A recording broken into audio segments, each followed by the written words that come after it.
We are so happy to have each one of you here for this very special Founders Day.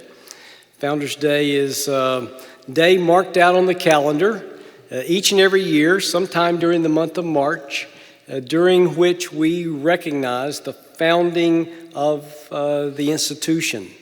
And God, in His kind providence, led B.H. Carroll and others to start Southwestern Seminary in Waco, Texas in March of 1908 and moved to this campus in 1910. And each March we reflect upon that and thank God for our history, for our heritage, for how He has moved in those who have gone before us to take opportunity to stop and to reflect upon the shoulders of those on whom we stand, giving thanks for each and every one of those, particularly those who were so significant in those early days. And so today is a little different. We often have an address in which someone talks about one of those leaders from the past and their contribution, but we're tying today's Founders Day together with an important event in the life of Southern Baptists as a whole, and that 100 years ago, this spring, in the spring of 2025, the cooperative program was birthed. And God has used that to advance the gospel, to strengthen the work of Southern Baptists through the years. And so we're going to celebrate that centennial celebration and Southwestern's part in it today. And doing so, we're joined by some very special friends. Dr. Madison Grace, who led our invocation, serves as our provost. We are thankful to God for him. He has a special role to play this particular time in the 100th anniversary of the cooperative program. So he is the co-editor of this new book, A Unity of Purpose, which celebrates 100 years of the cooperative program. And you'll want to get this. It'll be available at the Southern Baptist Convention in June.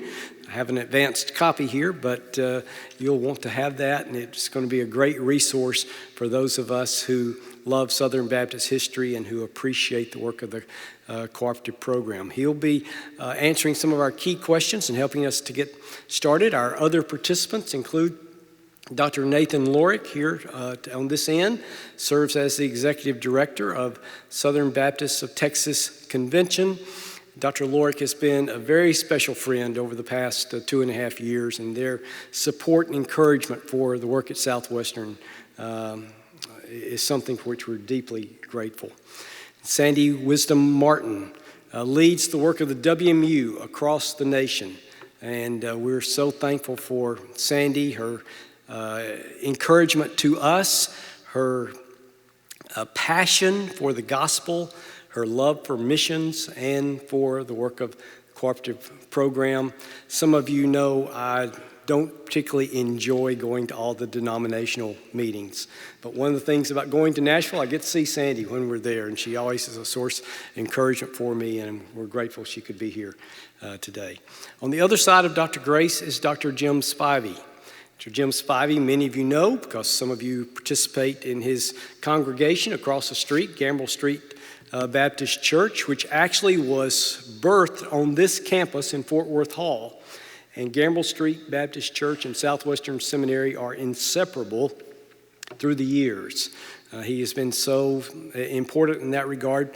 Plus, he's a magnificent church historian, Baptist historian, and has probably written more on our founder, B.H. Carroll, than anyone, including in this book, The Legacy of Southwestern. The opening chapter on B.H. Carroll is a magnificent piece that Dr. Spivey contributed. Holds a Doctor of Philosophy from Oxford University and former faculty member here, and we're grateful to God for him. He has on a crimson tie today, just for me, even though he is an Auburn fan, but we are thankful to God that he could join us. Those of you who join us on our prayer meetings every Monday know that Dr. Spivey is here with us.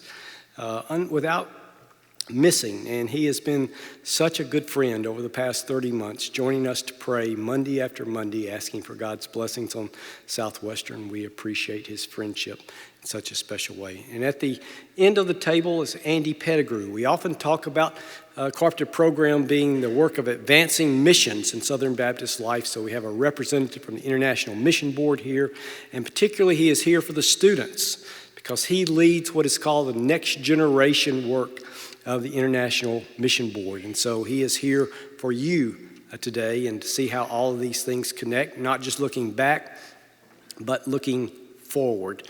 And Dr. Pettigrew is a recent PhD graduate from Southeastern Seminary, but he has also been a good friend over the past 2.5 years, and we're thankful for him and how he has encouraged Southwestern. So thank you, panelists, for leading us. We are talking about this important work of the cooperative program. So just to begin with, I want to ask Dr. Grace if he can define the cooperative program for us. He's written the book on it, so maybe you can tell us what it is. Well, thank you, Dr. Dockery, for the invitation to be part of this panel. I think it's very important that we think through the cooperative program as Southern Baptists and understand what it is, especially students. It's imperative that you understand what the cooperative program is and how we engage with that. But I'm also a theologian, so I think it's imperative that we understand the things that we do as Baptists are grounded in a biblical theological reality. And this comes into the way in which that we understand what the church is. Oftentimes when Baptists talk about the church, we like to mention that we're independent, that we have this sense of like we don't have another entity that's over us. There's no pope in Baptist life. There's no episcopate. There is no presbytery that we look to. And this independency is something that we highlight. We are congregational in our polity, and we champion that. We think that's right. We think that's biblical. That's who we are. But sometimes we might think that independency makes us not connected with one another. And Baptists have never thought that. From the very beginning, when Baptists come into their own in England in the 17th century, we find that they are finding ways to support one another, that they see that their local church gathers together, but they want to work with others. And so from the 17th century onward, we've been doing that. This comes in, I think, into a larger confessional heritage that goes back to the early church that says that we are one church, we are also a communion of saints. And the way in which that we're going to commune together comes into our theology. So Baptists have tried to find ways to be congregational, but understand that congregationalism says we need to cooperate with one another. Local churches work alongside local churches for greater kingdom impact. That's part of our theology. That's part of who we are. So however we think about the ministry that God's calling us to or where we're at, we as Baptists need to recognize that it is imperative and necessary theologically for us to work with others. And so Baptists have wanted to do that. And when we came into being in the 19th century as Southern Baptists, a lot of reasons why we were birthed that way, but the main purpose why we wanted to cooperate was around missions. We wanted to see our engagement in this kind of new modern missions movement that was going on around the globe, especially from the UK and in the United States. Previously, we were engaged in associations. We were engaged in assemblies. Those fellowships existed so that churches could take care of one another, so that we could have pulpit supply, that we could find pastors when churches needed pastors. Added to that, not in place of that, but expanding that into the 19th century was this missional impulse to say, like, we want to be part of what God's doing in the globe, and we know that we can do that better together. So in 1845, when we came to be as Southern Baptists, one of the first things we did was put an executive director in place for the Foreign Mission Board, and he left his home in Virginia and started traveling all over the United States saying, would you give to missions for Southern Baptists? And for many years, that's what we did. We had multiple societies and other groups that would go out to the point where you have someone almost every week at your church asking, can you give to our ministry? Can you give to our ministry? And in the process of doing that, we see that there's a lack of efficiency, that we are spending a lot of money trying to raise money so that we can send people to the uttermost. And so Baptists said, there's got to be a better way we can do this. There's got to be a way that we can combine our efforts into one plan, one unified plan for funding this type of work. And that began in 1919 with the president here being part of that. L.R. Scarborough chaired the $75 million campaign. And that was $75 million was meant to be raised for the sake of this missional enterprise. If you know that history, you can read about this in our book, you can see that it didn't go as well as it could have. There was a lot of energy given towards the $75 million campaign, but it just didn't follow suit. So in 1925, there was a reassessment of it, and the cooperative program was birthed. And for over 100 years this May, we're going to see that program as a unified mechanism for funding Southern Baptist missional enterprises has been helping us move forward. So the definition, I want to read this from our book. I think it's really helpful if you're thinking through what is the cooperative program. We define it this way. The cooperative program is a missions funding mechanism involving the deliberate and voluntary cooperation of local Baptist churches, state and regional Baptist conventions, and the Southern Baptist Convention, through which every contributing Baptist maximizes the Great Commission impact of every dollar given. I think that's a really long but helpful definition for us to see what we're doing, because this is more than a funding mechanism. It's more than just saying, like, how much should you give to CP, and we only look at the dollars that are part of that. This is a way to unify us as Southern Baptists in that one sacred effort that we are engaging for kingdom advance. And so early on, Dr. Dockery, even with the 75 million campaign, we started recognizing that not only were people giving to missions, but they started participating in missions. And not only globally, but also in their local churches. Let me read this to you. 6 months into the campaign, L.R. Scarborough reported witnessing, quote, the mightiest spiritual awakening among Southern Baptists known in all Baptist history. Everywhere revivals broke out. Hundreds of souls were saved. From its inception, the program was to be inaugurated and carried forth in the most glorious spirit of evangelism. And it was. During the campaign years, local churches baptized 225,000 people, increased membership by 375,000, and planted 1,200 new congregations. So as a missions funding strategy, the finances themselves were not the vision, but rather one goal of many. So we want to be involved in the cooperative program, not just because we can fund important endeavors like the IMB and the North American Mission Board, our 6 seminaries, the ERLC, the Executive Committee. We want to engage in this because it's our participation in the Great Commission kingdom advance that God's called us to. Very helpful introduction and definition, understanding of the cooperative program, which, as you've heard, founded in 1925. But today's Founders Day, we want to always mention B.H. Carroll, who's served as president here from 1908 to 1914. Dr. Spivey, you're the expert on B.H. Carroll. He had this several points in which he wanted to define the distinctiveness of Southwestern Seminary, and one of those was a commitment to Christian unity and cooperation. So how did that trajectory, a decade prior to CP, begin to shape that work, and how was Southwestern instrumental in making that happen? Thank you, Dr. Dockery. Thank you for inviting me to be a part of the panel. Well, you have to go back to the Civil War.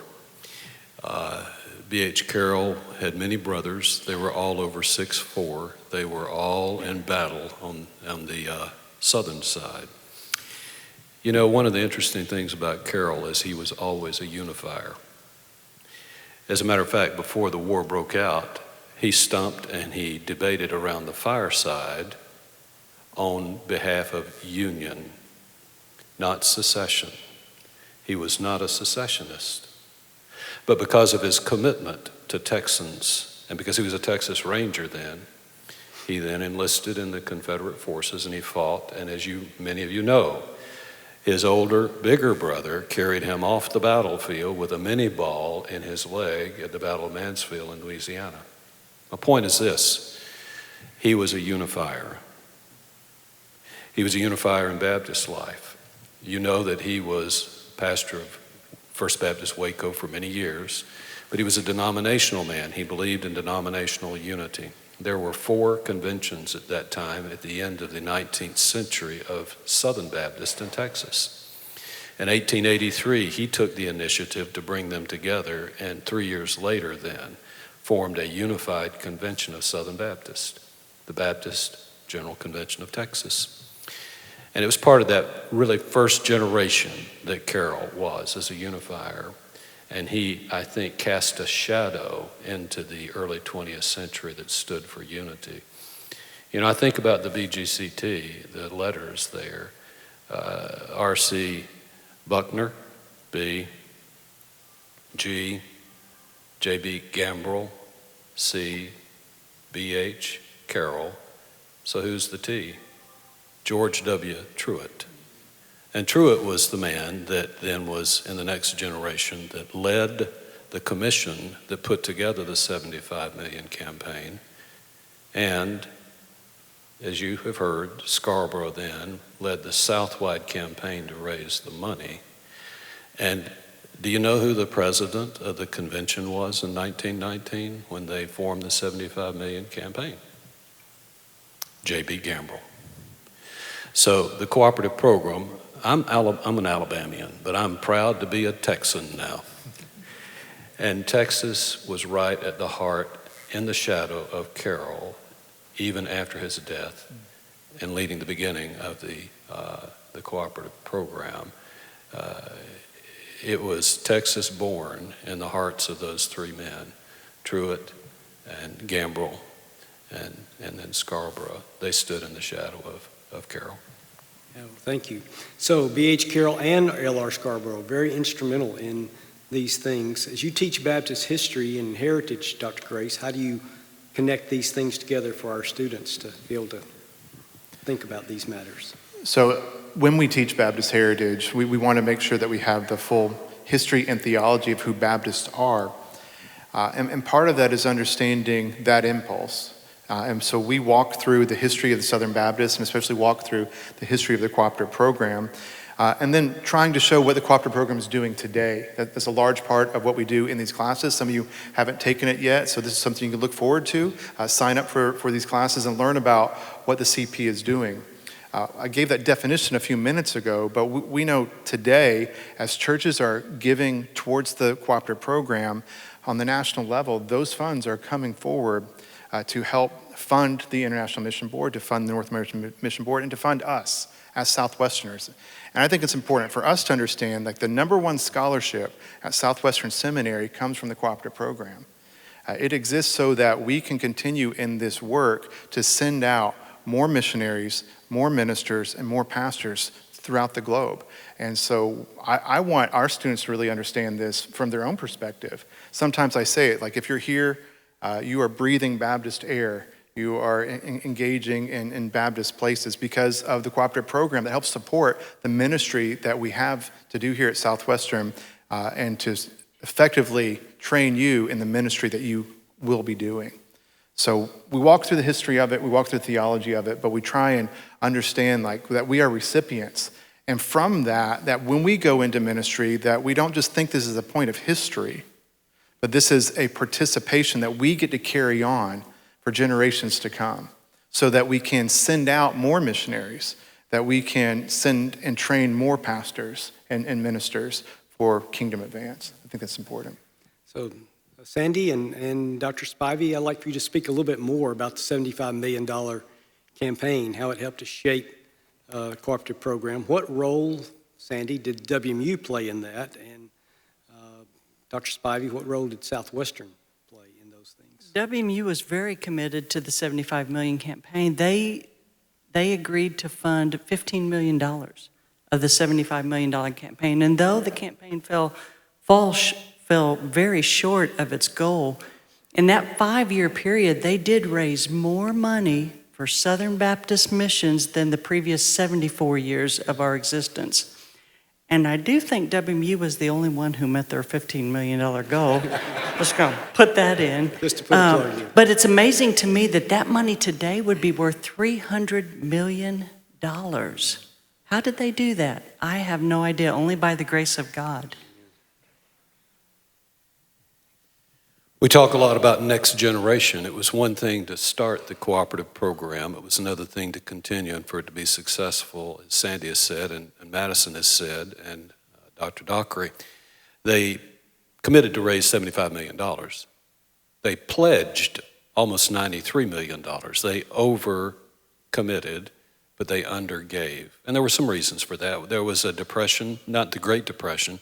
There was a recession in 1920. Farmers were hit especially hard. And most of the income in Baptist churches came from where? From farmers. They fell short by about $35 million. And that put the convention and all of its entities in debt. So the next generation is very, very important. Not only did L.R. Scarborough take a leave of absence from Southwestern Seminary to raise the money in the $75 million campaign and led the Southwide giving, he also continued to encourage people to give during the hard times. There's I think, an important story in Southwestern's history here. We talk about cooperation. Cooperation isn't just starting something, it's continuing it into the next generation. Southwestern was about to close its doors. We did not have enough money to keep the doors open and pay the professors at the height of the Depression. L.R. Scarborough went to the executive committee and he said, I've got the keys with me. I'm going to turn them over. We're going to shut the door. And who stood up then and said, you know what? We're the other seminary, the Southern Baptist Seminary. We've got enough money to make it this next year. So what we're going to do is we're going to take our allocation and we're going to give it to Southwestern so that they can survive. Powerful. Now that is cooperation. It's one thing to cooperate by giving money. It's another thing to do, to sacrifice. And talk about sacrifice. Southern Baptists were encouraged to forfeit their debts, to go into bankruptcy, and to a person, the churches and the leaders of the Southern Baptist Convention, over the next almost 2 decades, committed they were going to pay their debts. When did they finally pay that debt? It wasn't until 1944, but the next generation was faithful. Good word. So Dr. Lorick, help us understand the role of state conventions in all this. We've been talking about it more at a national level, but the cooperative program is very much a state convention-led program. So help us understand the role of the state conventions in all of these things. Yeah, thank you for the opportunity to be here as well. It's always a privilege to be on campus here. So the state convention is essentially the agency in which cooperative program goes through. So state conventions gather the cooperative program, and each state convention has a percentage they keep to lead the ministries in their respective states, in the churches they serve, and then send the rest on to the national convention, then gets divided. IMB, NAM, the seminaries, the ERLC, and executive committee, and the library and archives a bit. And but the state convention is a partner to the churches and the SBC. So it's not like there's not a middleman in the SBC because the local church is the headquarters, but it is the conduit in which the cooperative program comes and then is sent. You know, when you think about cooperative program, when you think about state conventions and churches today, I think we've got to realize, be thankful for the 100-year history, but we can't be giving answers to questions that are no longer being asked. So I think for a long time, the question of a generation was how? How do we please God? How do we be good Southern Baptists? How do we participate? Well, you go to church Sunday morning, Sunday night, Wednesday night, Bible training union, you give 10% of tithe, the church gives 10% cooperative program, and everybody's good and happy, and the mission goes forward. And so therefore, we have an entire generation of churches that were faithful to the cooperative program, never questioning the 10%, just, man, this is what we're supposed to do because that's how we are good Southern Baptists, that's how we cooperate together. But I think we now have a generation that's asking a different question. They're asking why. Not how, but why should we? What kind of investment should we make and why should we make it? I think the state convention is the opportunity of the cooperative program to add value to the local church on a very real and felt way. And so as we answer that question of why, for us we're answering the question of how can we add value And what can we do to add value to your church and your ministry? Therefore, you seeing the value of cooperative program, because I tell churches every time I speak, hey, man, we're here in Fort Worth today, but through the cooperative program, we're on the eastern coast of Africa. We're in the heart of Pakistan. We're in Israel. We're in Europe. We're in India. I mean, all over. You can think we're here in Fort Worth, but we're around the world today because of the cooperative program. And I tell pastors, in particular young pastors, you can search God's economy and you'll not find a way where $1 gets multiplied for the kingdom's purpose in a greater way than cooperative program today. There's still no greater way to see the gospel advance and the Great Commission be fulfilled in financial giving than a cooperative program, because you cannot divide a dollar any greater than the Southern Baptists have historically, and I hope and pray we'll continue to keep our eyes focused. And so State Convention plays a role with the churches, adding value, showing them that cooperative program is impactful and helps multiply the mission. Thank you. So you've heard that this money goes not to the cooperative program, but through the cooperative program around the world, and one of the great benefactors of this is the IMB. 50% of every dollar that goes to the SBC winds up going to the International Mission Board. So representing the IMB, Dr. Pettigrew, help us understand how this money is used well, wisely, strategically for the kingdom of God. Well, let me just say first, everyone's thanked you for allowing the opportunity, but I'll just say thank you to you. I was able to fly here and have a meal on the way. I'm just constantly recognizing how indebted I am to the cooperative program. So many things that I have done throughout my journey, and I can share a little bit more about that later, but so many things throughout my journey for more than 25 years, just being as a result of the cooperative program, being able to go to school, and so many different things that I've done, obviously being a missionary in sub-Saharan Africa for 13 years, indebted to the cooperative program and more. So I'm grateful to you for giving, and I hope you recognize the role that you play in giving. So one thing that I'll state here, just as a point of clarity, it's actually 50.41% that goes to the We know IMB. you get a lot. I say that not to be the CP, the cooperative program nerd in the room, but really to make it clear that it's always been more than 50%. That's right. That's been given to the cooperative program. And I state that because of just for the past 100 years, just showing the emphasis that it is placed on international missions, missions across the board. And we could talk about that in a variety of ways, as has already been shared. I was in a little bit of research. I noticed a quote that I wanted to just share with you. In 1925, the Foreign Mission Board was struggling financially, as was a lot of different entities. So the Foreign Mission Board was struggling. Again, Foreign Mission Board is now the International Mission Board now. This is from the report of the FMB, the Foreign Mission Board that year. Southern Baptists have always had the habit of victory. They have grappled heroically with every emergency which has confronted them. True to their tradition, to their history, and to their spirit, they have never failed in a stressful hour. We have only to remember who we are and what we are about to get a fresh grip on ourselves and a new grasp on God's purpose for us. Nor would we permit ourselves to forget that our glory has ever been in our proposal to take in earnest the last command of our living Lord. This was a rally cry to the struggles that they were having financially, to rally Southern Baptists to continue to give to advance the work of the gospel among the nations. And there has been an incessant witness among the nations.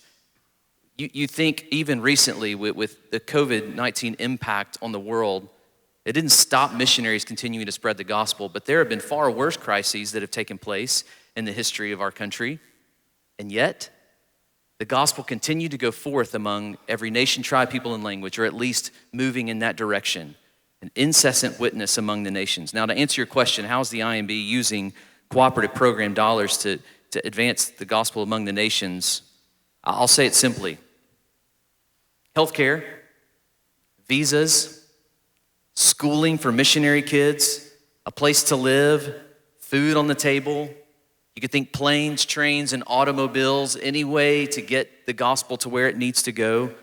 And training supplies to equip the local church, to equip the global church, training supplies in order to make the gospel known. You can think Bibles, you can think tracts, whatever that may be, in order to make the gospel known.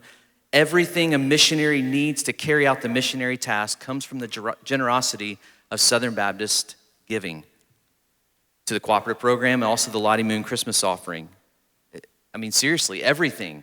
I served as a missionary in Sub-Saharan Africa for 13 years, and as I said earlier, I'm indebted to it, recognizing that everything that we were able to do came because of the cooperation of Southern Baptists in order to get the gospel to people who needed to hear it. I was able to share Christ with Noma and Andrew, Motsamai, Lebo, and others in places like Botswana and South Africa and Kenya because of the cooperation of people giving.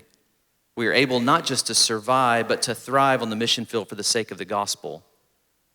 Now, let me say this, what maybe the return on the investment Southern Baptists are making in kingdom work through the IMB, and I'm pleased to report that this past year, through IMB missionaries and their Baptist partners working alongside of them, 1.6 million people, this is last year, 1.6 million people had the opportunity to hear the gospel.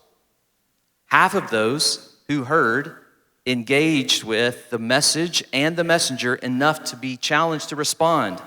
And 155,000 professed faith in Jesus, and 68,000 were baptized as believers. Praise God. This is as a result of the generosity of Southern Baptist. Now, while we celebrate what God has done through Southern Baptist over the past 180 years and through the cooperative program over the past 100 years, we also recognize that lostness in our nation and around the world is growing. So the investment Southern Baptists make in sending missionaries must also grow. And we're seeing exponential growth when it comes to those responding to the call of missions. Just last Friday, we were able to report that the missionary pipeline, so these are those that are in process to go into serve overseas, it hit over 1,500 people. These are families, these are kids, these are people ready to go to the field. Over 1,500. Now, over the past 7 years, that's grown over 500%. What does that tell you? That tells you that more people are wanting to go. But as inflation rises, more people are wanting to go. What are we needing to do, and how are we needing to respond to that?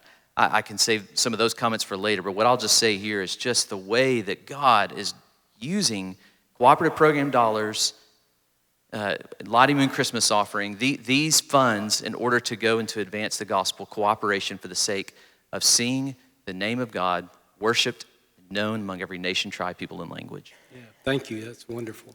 Sandy, let me ask you, you have one of the primary responsibilities of cooperative program missions education in all the SBC. So how do you help us understand to continue this? What are you all doing in terms of missions education?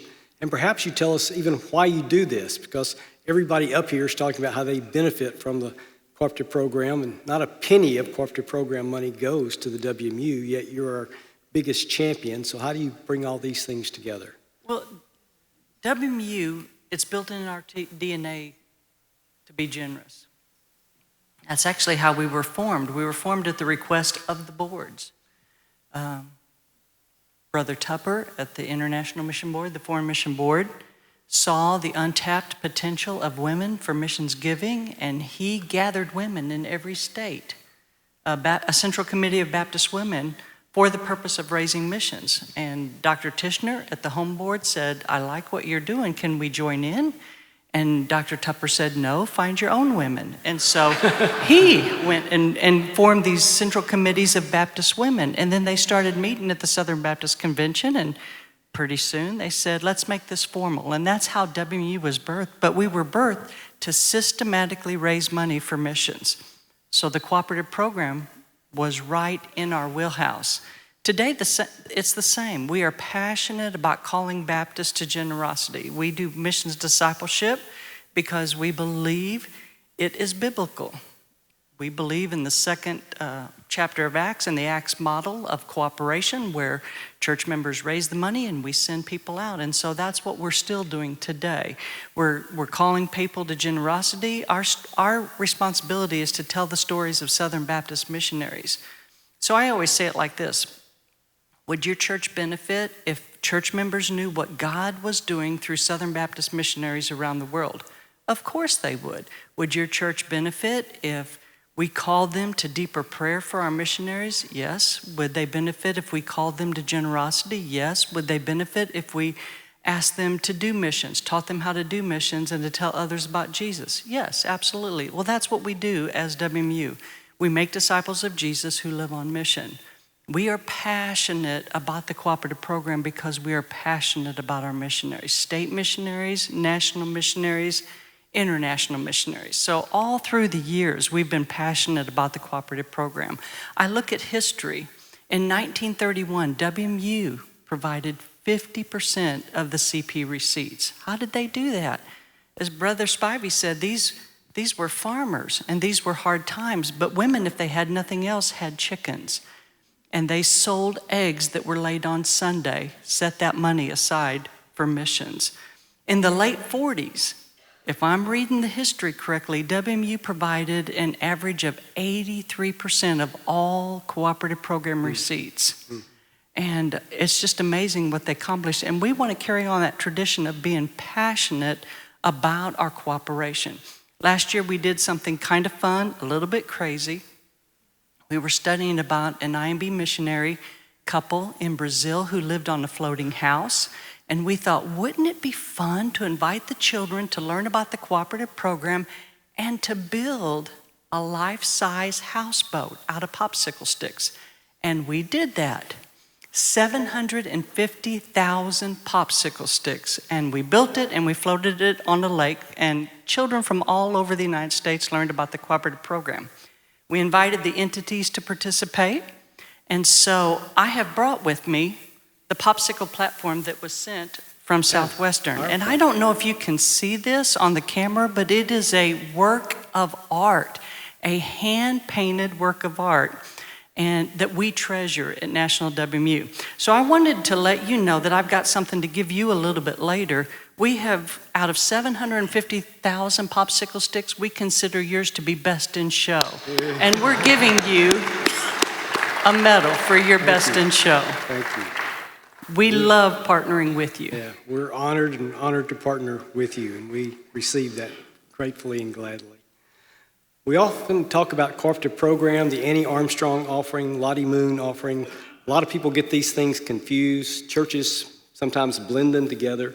Help you and Dr. Pettigrew try to help us understand the difference between these and why we should keep them distinguished. I'll tell you that WMU caused a little bit of controversy when the cooperative program was organized because the Southern Baptist leadership came to the WMU leadership and said, all together, we're starting the cooperative program. We're starting this new thing. So we need you to stop your domestic and international offerings, which later became Lottie and Annie. You may not know this, but Lottie and Annie was collected by the women until the 60s. And so they said, you need to stop these domestic offerings. And the women said, no, we really think they're important and the boards need these offerings. So Southern Baptist leadership came back to WMU and said, okay, whatever you collect for Lottie and Annie, we're going to count against their CP allocation. And again, the women fought for the boards and said, no, we believe both are important. We believe these offerings are important, but we believe in this new thing that we're doing together to cooperate together. And so they really went to bat for the boards and argued for both of them and prevailed. I'll let Brother Andy add to that. Well, both of those offerings are in addition to cooperative program dollars, and it helps to advance the work that's taking place. One just point of clarity, I think, is knowing that any offering that's given goes to the work overseas or domestically. Even less than 10% of IMB revenue is spent in the U.S.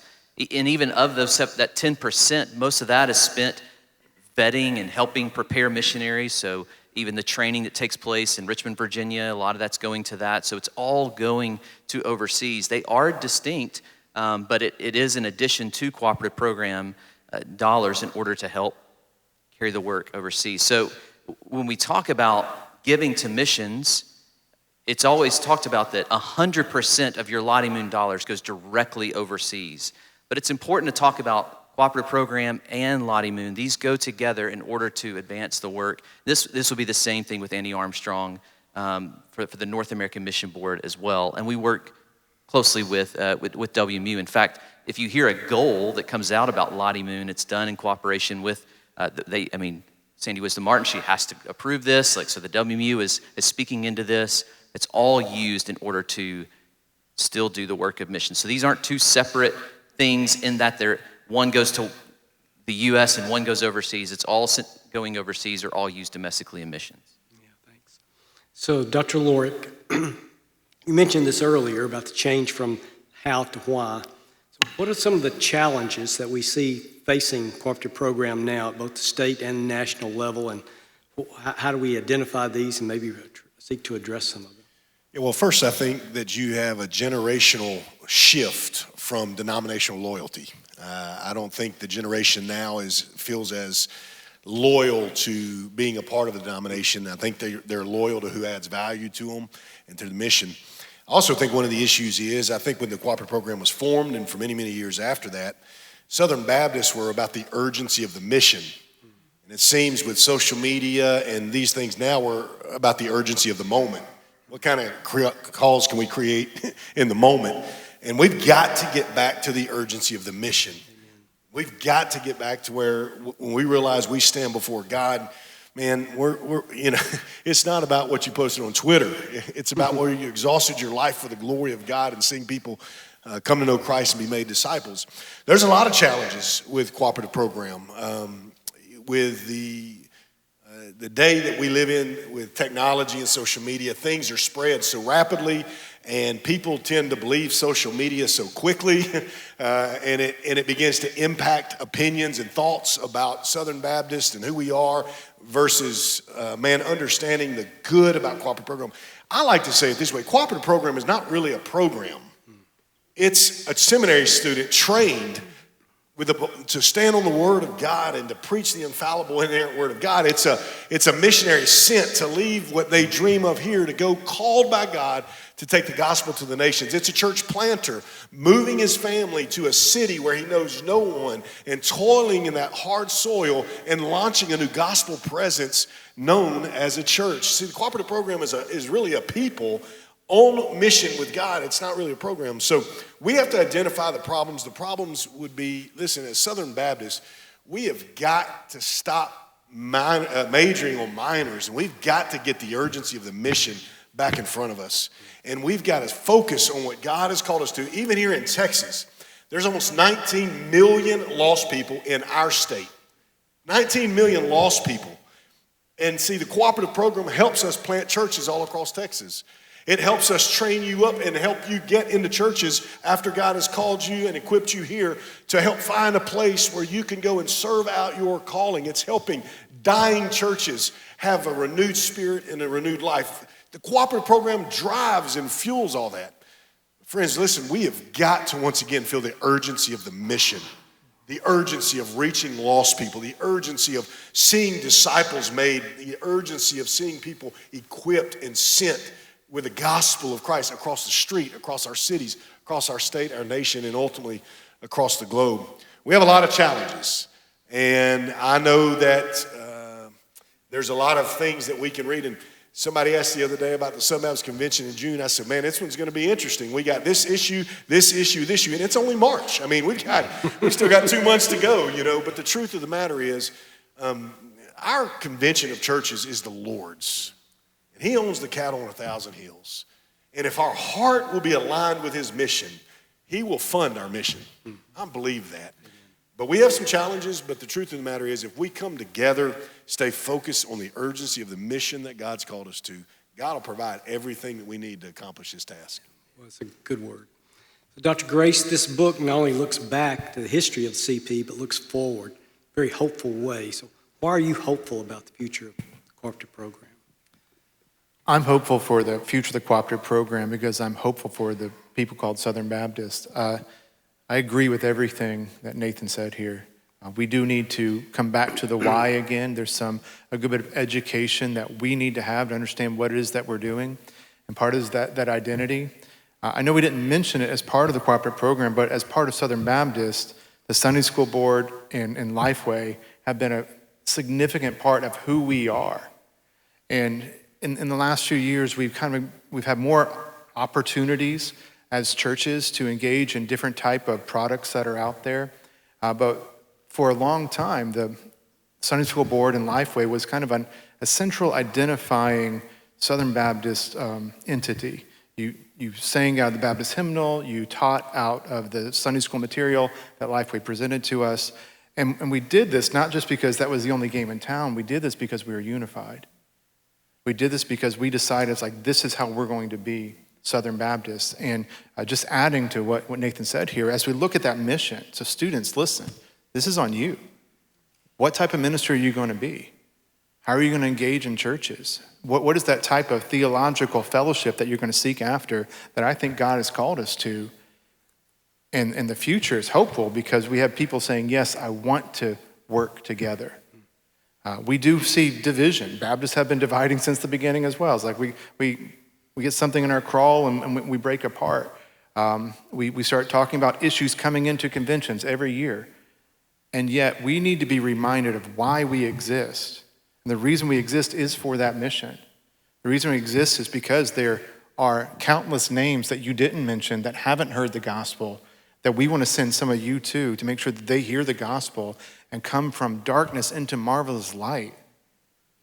So this is not a funding mechanism merely. This is a means by which that we can engage in Acts 1:8, kingdom advance to the uttermost in the local area and across the globe. So students, I just ask you to consider how it is that you got here, who's been providing for you, and thank the Lord for that, and continue to bless the Lord for that as you go into ministry that's going to find ways to pay it forward. And I'm encouraged, Dr. Dockery, because the students here at Southwestern, I know the students at so many of our other Southern Baptist entities, they want to do this. I see a hunger for this. Some of the questions may need to change. I agree with that. But I see students that are saying, like, we want to storm the gates of hell with the gospel. And we know that the power of Hades will not prevail against that. So students, just understand the important work of working together. Don't build your own platforms. Don't build your own ministries. Don't seek some type of power or authority, because we know that the head of our church is Jesus Christ, and we do the work for his glory and his glory alone. Yeah, thank you. Dr. Pettigrew, you get the last word. You're the leader for the next generation, Southern Baptist and missions. That next generation sitting right in front of you. What do you want to say to them today? It's hard to add to what has just been said, but I'll admit for a second that getting behind, if you're young, between the ages of 18 and 29, it's maybe hard to get around the SBC cooperative program. Like, that just doesn't roll off the tongue. It doesn't sound like the coolest thing. But I do know for Gen Z, Forbes predicted or forecasted in 2022 that Gen Z would be one of the most generous generations. Actually, the Blackbaud Institute just late last year, they reported that 84% of those in Gen Z support nonprofit organizations, charities, and causes in some way. I know that your generation gives. That's evident to me. I can see it, even among my kids. Now, people don't really watch sitcoms anymore. They watch YouTube. They watch short videos on TikTok or whatever that is. And if you watch enough of that, you'll see people give. And don't judge me for this, but I have seen a little bit of Mr. Beast, and if you've seen any of these types of videos, he's built an entire platform on charitable giving and more. I'll give him that. But so much of that is giving. Like, it's in the DNA to give. The problem that you're facing right now, though, is can I trust Like you're willing to give, you want to give, but even there's this distrust of leadership. We've seen that happen over the past really 5 years, even since COVID-19 kind of exacerbated that distrust in leadership. And some of you are wondering, can we trust the cooperative program? Can we trust Southern Baptist leaders? Can we trust those who have been entrusted with these funds? And I just want to urge you, first of all, to trust it. To trust that the money that's going to give is going to advance the work of the gospel. It has been for 180 years with the International Mission Board. It has been for the past 100 years for this cooperative program giving to see institutions like this one rise up and continue to raise up missionary after missionary and pastor after pastor. It's working, and I just urge you to continue to give to that. I mean, imagine for a moment a program where millions of people, literally millions of people, decided, hey, we're gonna pull all of our resources together in order to see the greatest work on the planet happen. Imagine if something like that were to happen. Let me say that again. Millions of people pulling your resources together to do the greatest work possible. Could you imagine such a program? It exists. And that's what we're talking about today. So I urge you, along with those that are up here today, to continue to invest your time, money, and energy and resources, not just to the cooperative program, but through the cooperative program so that you can participate in this great work. I will say that as CP giving has actually decreased over the years, and we've seen that decrease. We've seen it at the International Mission Board.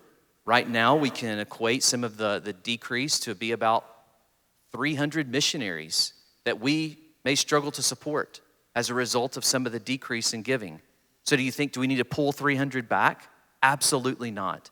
Because, like Madison was saying, I really believe, I'm hopeful in this generation to give to the urgency of this mission.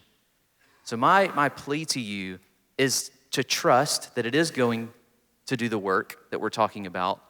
But if it doesn't, ask the question. Engage in dialogue, engage in important dialogue to say, where's the money going? How can we be a part of this great work? So if you have doubts, don't distrust and move on to something else that you believe in more. You, as a Southern Baptist, let's rally around this, ask the hard questions. You are the only, as was said earlier by Dr. Spivey here, that you are the only way that this is going to move forward for the years to come. So please play your part in carrying out the Great Commission. Join me, please, in thanking our panelists.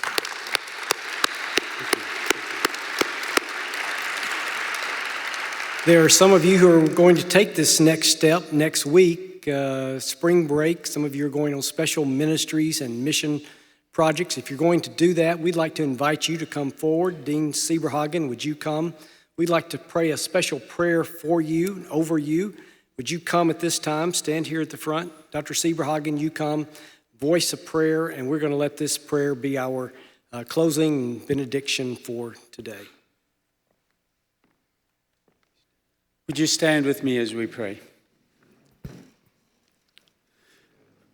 Father, your word tells us that everyone who calls on the name of the Lord will be saved.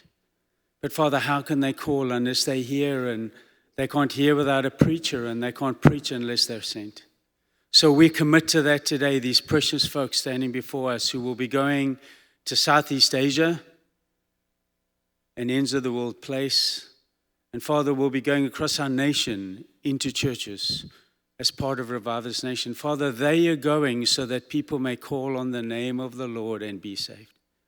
So please, Lord, take them, fill them with your character, the very things we've preached about this semester. Fill them with the fruit of the Spirit and give them the words to say.